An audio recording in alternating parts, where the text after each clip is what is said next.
everybody, this will be one of two videos that will hopefully supplement your understanding in CS 105 and make up for the session we missed last week due to power outages. So what we're going to talk about today is professional ethics and a little bit of accountability. And in this first session, we're mainly going to focus on professional ethics.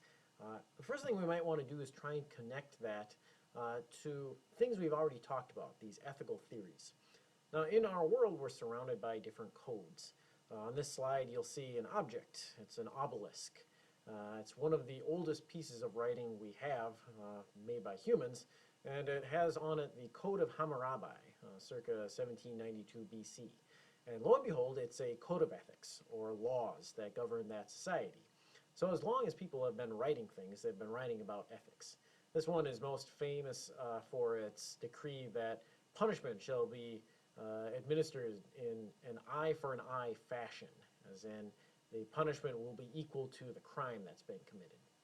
In your textbook, you're supposed to have read about the Software Engineering Code of Ethics and Professional Practice, 8 of the most boring pages in your textbook, and if you made it through it, I applaud you. Thankfully, most codes of ethics are not quite so long and onerous as Hammurabi or the Software Engineering Code. Some of them are short and sweet, such as the GMU Honor Code. Student members of the George Mason University community pledge to not cheat, plagiarize, steal, or lie in matters related to academic work. This is a code that you've all agreed to by being students here, and I hope that you are abiding by it, not only in your academic lives, but in all sorts of lives. So how are these connected to the ethical theories? The long short of it is, hopefully whoever established this code looked at a fair number of circumstances that you might find yourself in a particular setting as a student, or as a software engineer, or as a citizen of the Babylonian culture that Hammurabi governed. And they used some ethical theory, certainly not in Hammurabi's case, but at GMU, established what the Code of Ethics is based on a Kantian understanding or utilitarian understanding of what's the right thing to do in most cases in these situations. So as a student, we find that you'll increase happiness for everyone concerned if you refrain from stealing, lying, and cheating. And this is also a guideline to prevent you from using people, and it's definitely the social contract we abide by at the university. Now, a lot of the regulations in that software engineering code are much more specific, and throughout your life you're going to encounter laws, and it's not a bad way to approach life to say, here I'm in this pickle, is it legal to do X or legal to do Y? Because these are often very good guidelines. Remember always, though, that those laws should stem from an understanding of the ethical theories and reflect them.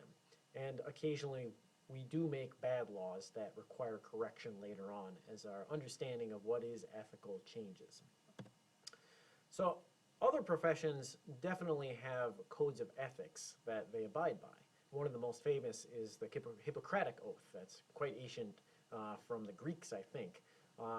That doctors agree that they will prescribe regimes for the good of their patients according to their ability and judgment and never do harm to anyone. Now, you might wonder why a doctor would swear to such a thing. Consider, doctors are endowed with special privileges. Examples of this are they're allowed to distribute, well, maybe not distribute, but certainly prescribe controlled substances. If I want Vicodin, I can't get it, at least by legal means, unless I go through a doctor who hopefully has the skill to tell me, no, that would be bad for you, Chris, or yes, you're in significant post-surgery pain. Vicodin would actually be good for you. Doctors are also endowed with the privilege of cutting you open. If you are choking and no one can clear your airway, a good surgeon may be able to cut an emergency tracheotomy into your throat and allow you to survive through breathing through that little hole. Now, a normal person, we would say, is going to do more harm than good, but doctors ostensibly are trained and able to do this in a pinch. So with those special powers, those special privileges, we want to make sure that they don't abuse those special powers by cutting people open willy-nilly or prescribing controlled substances for personal gain or in cases that it's not actually going to help. So we make doctors abide by this additional oath that the rest of us don't have to follow. Other professions are sort of subject to similar sorts of codes. If you're going to be an accountant, a certified public accountant, then you're going to vow to be honest about the numbers and the finances that you report. Professional engineers need to build bridges and automobiles that are safe for their users, at least to the best of their ability. And lawyers in the legal profession are given the power to not have to testify in court against their client. And we see this as good for society because it enables people to get proper counsel about how to best defend themselves in the court.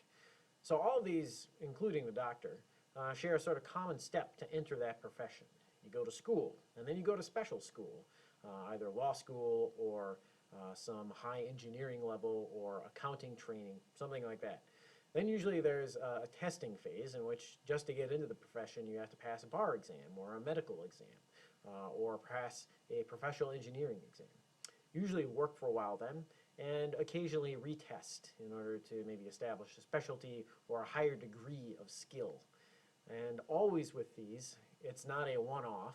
If you're going to be a lawyer or a PE or a public accountant or a doctor, you have to maintain your skills because the field changes over time. If you think things change fast in the computing realm, consider the medical profession and all the advances we've seen over the last 20 years. Keeping up with that is no small feat and requires a lot of maintenance work. So the question we have to entertain in an information ethics course is, do we want software engineers to have a similar sort of distinction as is available in other professions?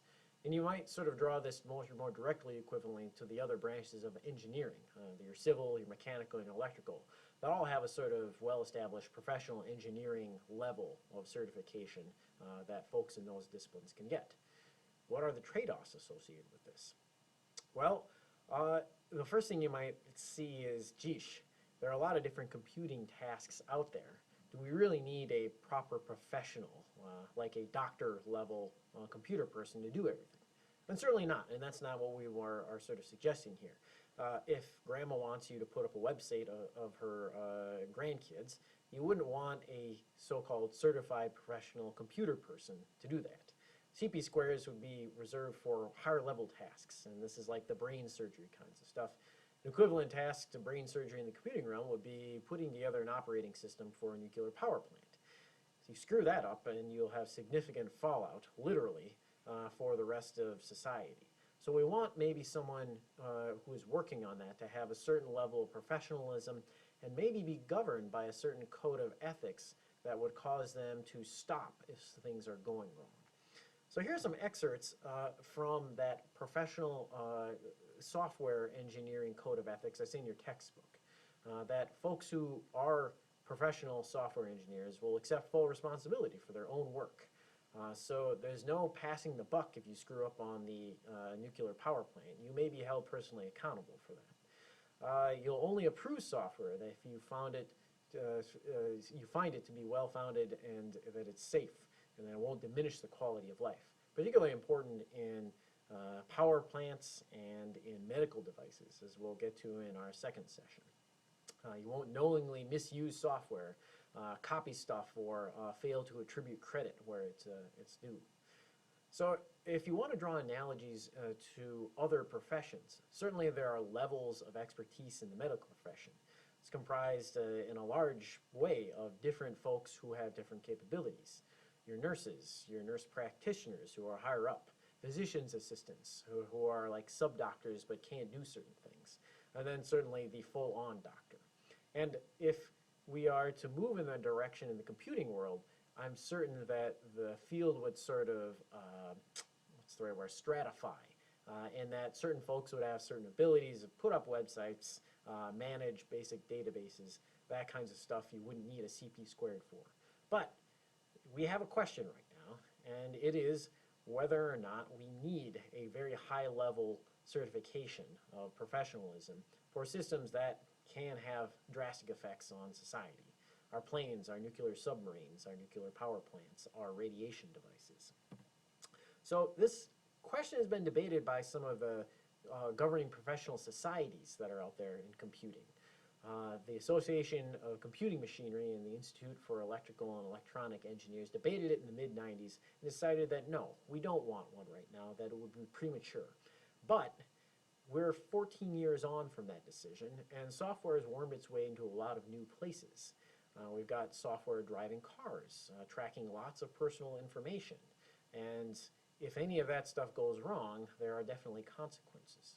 So for your participation today, and this will be done via a Blackboard survey that you can find posted along with this video, answer the questions: do you think we need a CP squared, which is like an MD in the or in the medical field? Do we need a CP squared to distinguish certified, very professional software people so that we can have them work on problems that really require a lot of expertise?